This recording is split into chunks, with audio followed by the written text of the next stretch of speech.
Bismillahirrahmanirrahim. Assalamualaikum warahmatullahi wabarakatuh. Di sini kami akan menjelaskan tentang algoritma C45. Sebelum masuk ke pemaparan, di sini anggota kelompok kami, saya sendiri yaitu Nurlana Sanjaya, Teknik Informatika Fakultas Ilmu Komputer, Siti Badriah, Teknik Informatika Fakultas Ilmu Komputer, Muhammad Fajar Estu Nugroho, Teknik Informatika Fakultas Ilmu Komputer.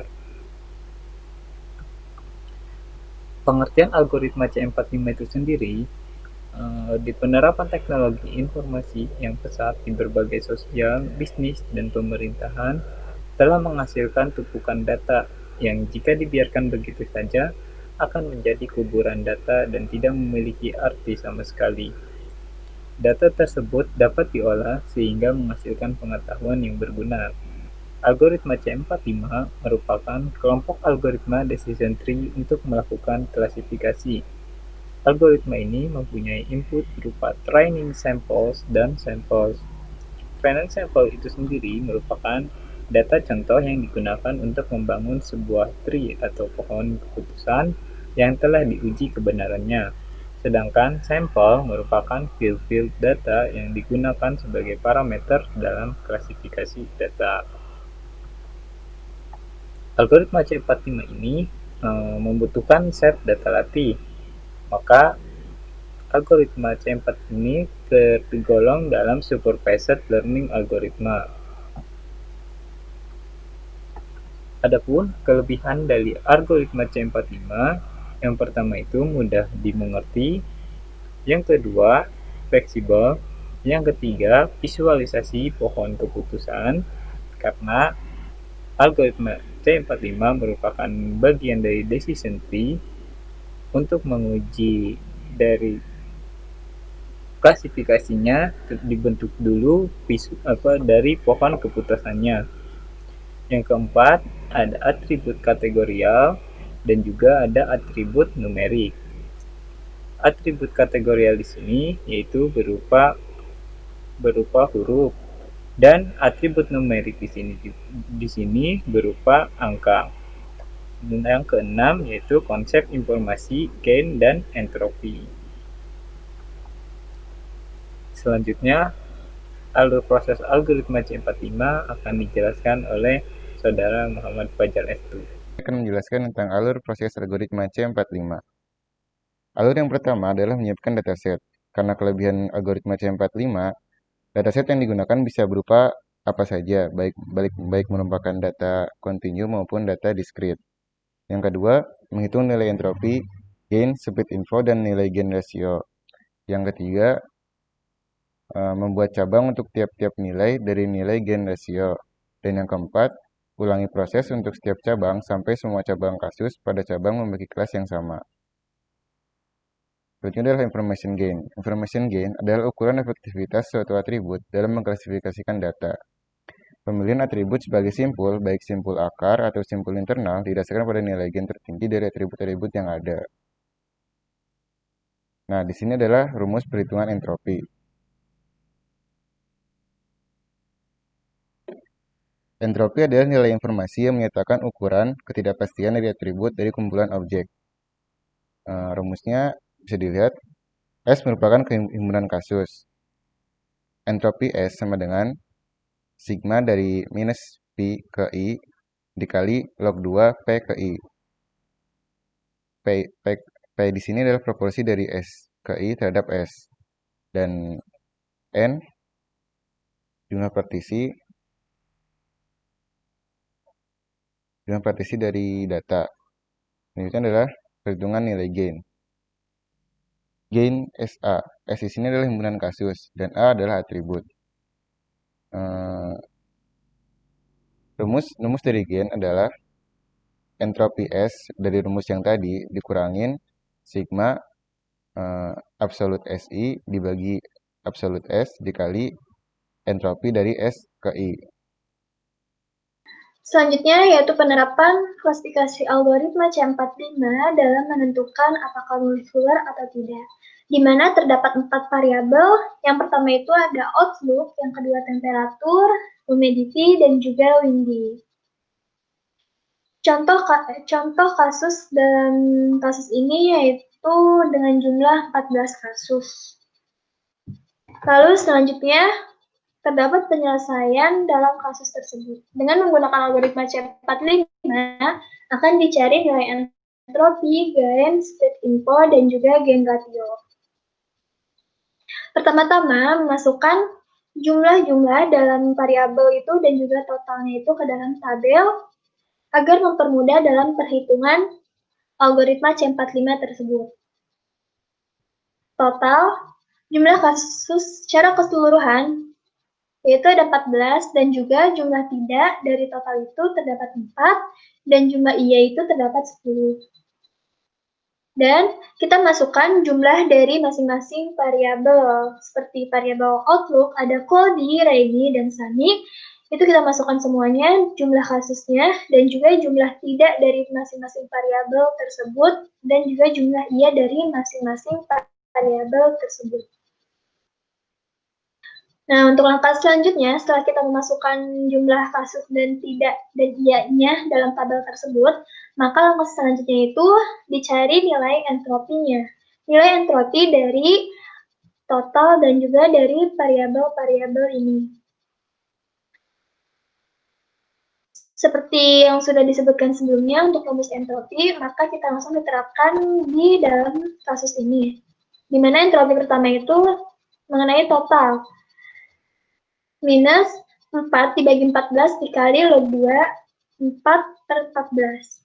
4 ini dimana yaitu jumlah kasus dari tidak secara keseluruhan dan juga 14 ini dari jumlah kasus secara keseluruhan.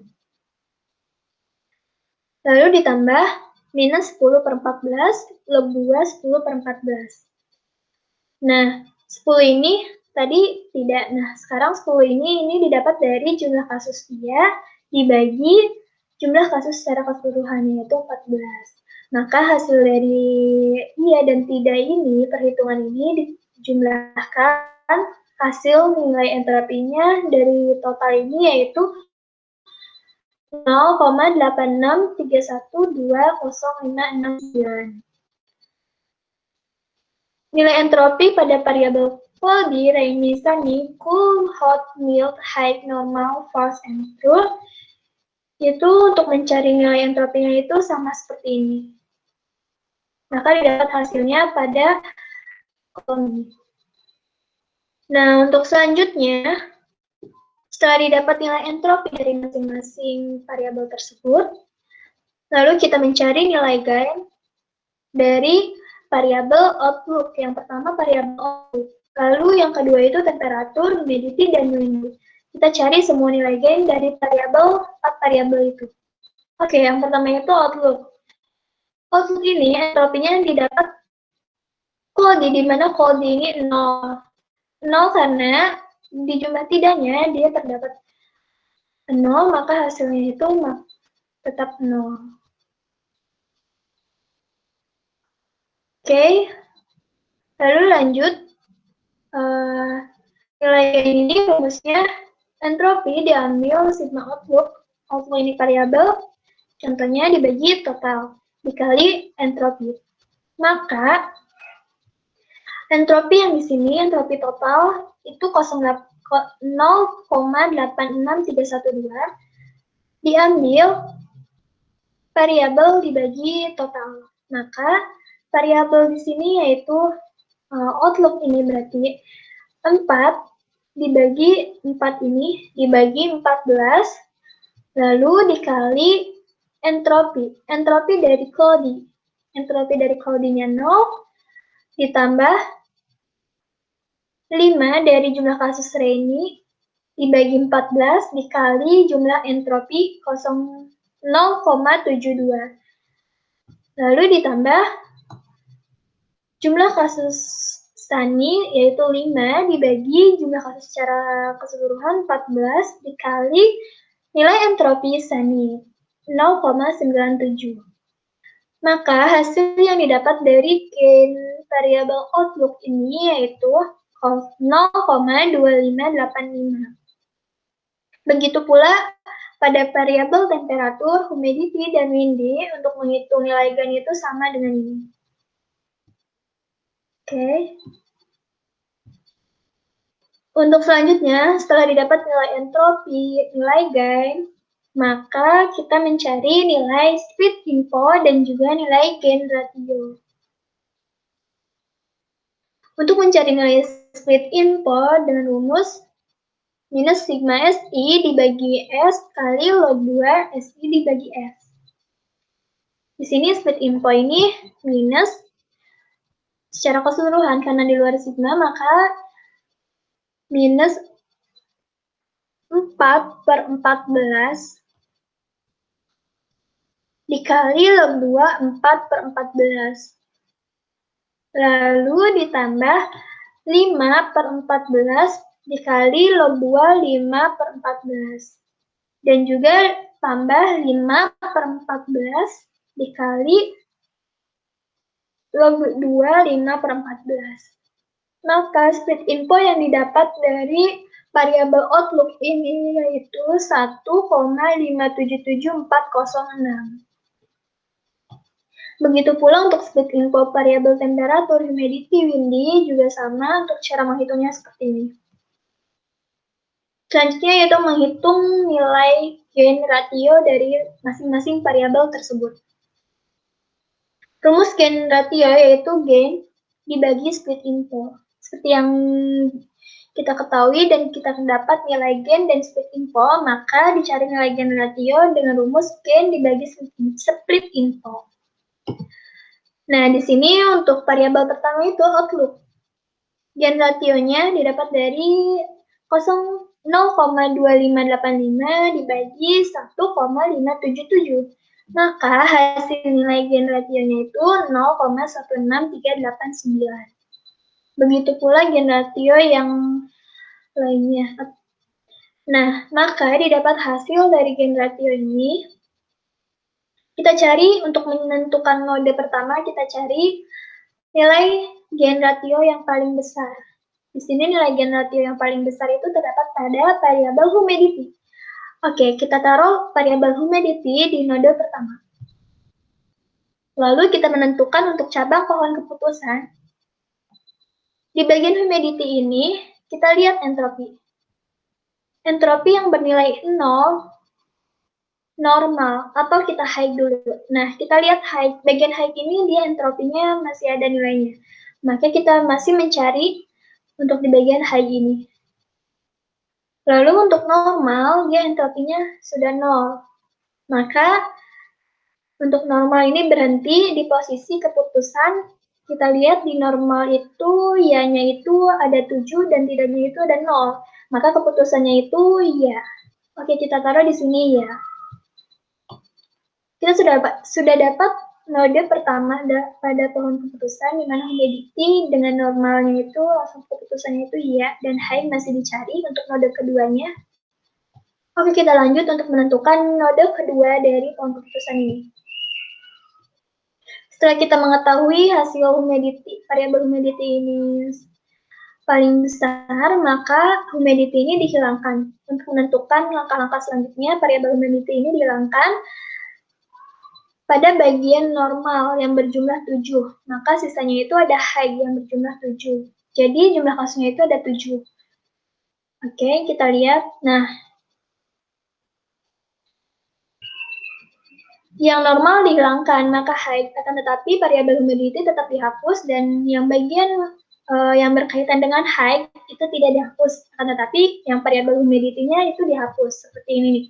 Yang bagian ini humidity-nya dihapus semua, akan tetapi yang normalnya karena udah selesai itu dihapus, normal dihapus, sisa high. Nah, yang sisa high ini itu akan dipakai untuk langkah selanjutnya. Tetapi humidity ini tidak dimasukkan lagi karena itu udah jadi node pertama. Kita hapus di sini, maka yang tadi yang berkaitan dengan high, baris yang berkaitan dengan high seperti ini nih, itu tidak dihapus, maka dilanjutkan untuk perhitungan selanjutnya. Oke, lanjut. Setelah didapat tabel yang sudah diolah dari node pertama, itu sisanya seperti ini. terdapat 7 jumlah kasus dari hasil node pertama yang telah dilakukan, maka lanjut untuk mencari node kedua. Caranya sama seperti sebelumnya atau diulang dari angka sebelumnya. Tetapi ada perbedaan di mana total dari jumlah kasus ini terdapat 7 dan juga total tidak ini ada jumlahnya terdapat 4 jumlah kasus tidak dan juga 3 jumlah kasus iya. Lalu kita juga menghitung nilai outlook. Jadi tidak sama seperti tabel sebelumnya. Tabelnya ini yang baru dari hasil tabel ini. Oke, perhitungan outlook, variabel outlook. Sama untuk variabelnya, akan tetapi jumlah kasusnya beda dan juga jumlah kasus tidak dan ianya beda. Dilihat dari tabel ini. Oke, untuk selanjutnya itu ini hampir sama, maka kita lihat lagi. Nilai gen ratio, hasil nilai gen ratio yang paling besar ini yaitu 0,444. 0,449369. Nah, posisinya itu ada di variabel outlook. Maka variabel outlook ini terdapat pada node kedua. Nah, taruh di sini high humidity, high outlook. Oke, selanjutnya kita menentukan cabang dari node kedua ini, dari outlook ini. Yang pertama itu cloudy. Cloudy ini nilai entropinya 0. Maka dia langsung mencapai keputusan di mana posisi yang terisinya itu, jumlah kasusnya itu ada dia. Maka keputusannya itu, cloudy itu keputusannya dia. Lalu kita lanjut rainy. Nah, rainy ini nilai entropinya itu 1. Otomatis dia perlu mencari atau melanjutkan di node ketiganya. Lalu yang ketiga itu ada sunny. Sunny entropinya 0, maka dia berhenti dan posisinya itu dia di keputusan tidak. Karena di sini jumlah kasus yang tidaknya itu 3 dan jumlah kasus yang ianya itu 0. Oke. Kita lanjut. Untuk selanjutnya itu ada, nah setelah ini tadi sebelumnya yang variabel outlook ini dihilangkan seperti langkah-langkah sebelumnya yang humidity, maka yang variabel outlook ini dihilangkan dan juga yang cloudy yang berhubungan dengan cloudy dan sunny, ini yang cloudy dan sunny itu dihilangkan. Maka yang tersisa ada rainy. Rainy ini di sini ada 2 kan ya, 4 sama 7 ini ada 2. Dan juga temperaturnya mild, intinya itu false and true. Jadi yang tersisa itu ada 2 kasus. Tapi variabel outlook itu dihapus. Oke, kita lanjut. Nah, untuk di sini terdapat jumlah 2 kasus yang seperti tadi sudah saya bilang. Sisanya itu ada 2 kasus. Maka kita lakukan langkah-langkah berikutnya sama seperti sebelumnya. Untuk variabel temperatur, dengan menghitung jumlah-jumlah dari variabel dalam tabel ini, maka didapat nilai gen ratio dari variabel temperatur itu 0 dan juga gen ratio dari windy itu 1. Nah, jadi node ketiga selanjutnya itu terdapat pada variabel windy. Kita taruh variabel windy di node ketiga. Oke. Nah, selanjutnya menentukan cabang pohon keputusan ini di mana yang false dan true. False ini kita lihat false, entropinya itu nilainya 0 dan juga true itu nilainya entropinya 0. Maka dia berhenti di node ketiga windy. Di mana yang true ini keputusannya itu iya dan juga yang false ini keputusannya tidak. Karena nilai entropinya 0, maka pohon keputusan berhenti di node ketiga, yaitu di variabel windy. Dan variabel temperatur ini tidak usah dimasukkan. Oke, untuk kesimpulan dari contoh kasus pengguna algoritma C45 ini, terdapat pohon keputusan 3 node, yaitu node pertama terdapat humidity, node kedua outlook, dan node ketiga itu windy. Oke, sekian presentasi dari kelompok kami mengenai klasifikasi algoritma C45 dalam machine learning. Terima kasih. Mohon maaf bila ada kesalahan kata ataupun dalam penjelasan. Terima kasih. Wassalamualaikum warahmatullahi wabarakatuh.